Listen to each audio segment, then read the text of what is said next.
where did the rain begin to beat us? Where did we stop listening to the people?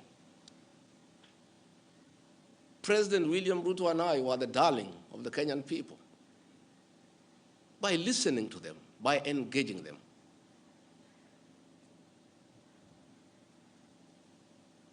And as a government, we have established institutions to ensure we not only listen to Kenyans, but also genuinely understand their concerns. We invest significant resources in these institutions, particularly the National Intelligence Service, for this purpose. It is clear there has been a failure in the intelligence and advice we are receiving, particularly concerning crucial government policies.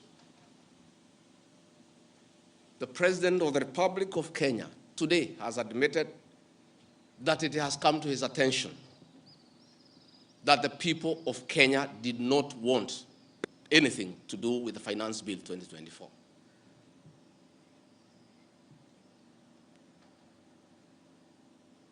The President has now agreed that we need to listen to the people. And I sympathize with my boss, President William Ruto, because this information was not available to him.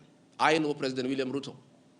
Had he known 2 months ago that the people of Kenya did not want anything to do with the Finance Bill 2024, he would not have asked his parliamentary party to push it through. Yet, we have an organization paid by the public to give him and government such information. And that is where the problem is.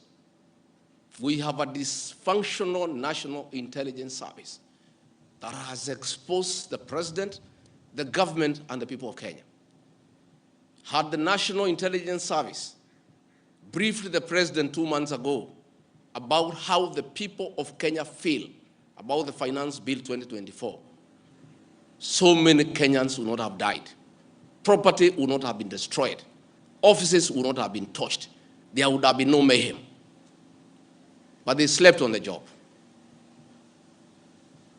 It had to take people to die, property to be destroyed, protests across the country for the president to know the truth of what the people of Kenya feel. Yet, there is an organization paid for by the public to brief the president and the government about the feeling of the Kenyan people. Officers of the National Intelligence Service, officers of the National Police Service have told me in confidence they did not get advance intelligence briefs about the magnitude of the protest in Eldoret, in Kericho, in Nairobi, in Githurai, in Embu, in Nyeri. Since independence, there has been protests around Parliament. Never have protesters invaded and gotten inside Parliament.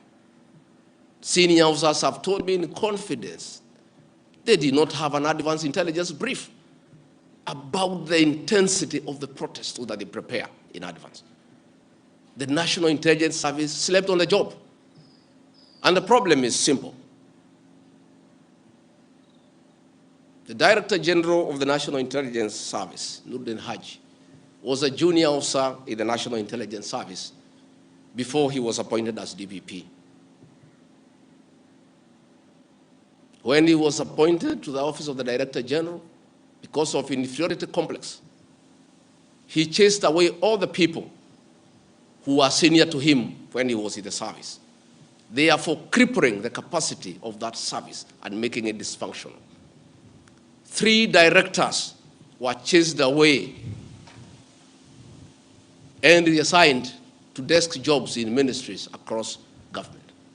13 assistant directors, men and women with proven track record of intelligence collection and analysis, were removed from the National Intelligence Service, leaving a shell under a clueless Director General who has no capacity to run the organization. And that is why the security sector was caught off guard by the intensity, the anger of the Kenyan people. the agitation of the Kenyan people, the resilience of the Kenyan people. Had Nurdin Haji done his job, we will not be where we are today. He has no capacity. He is out of the country most of the time on business trips. The country is on its own. My boss, President William Ruto, is exposed. That he has to back down and admit that he has hurt the people of Kenya. Yet this matter has been in public domain for the last 2 months. I want to say that Nurdin Haji must take responsibility for the deaths that occurred. He must take responsibility for the mayhem. He must take responsibility for failing President William Ruto. He must take responsibility for failing the government of the Republic of Kenya.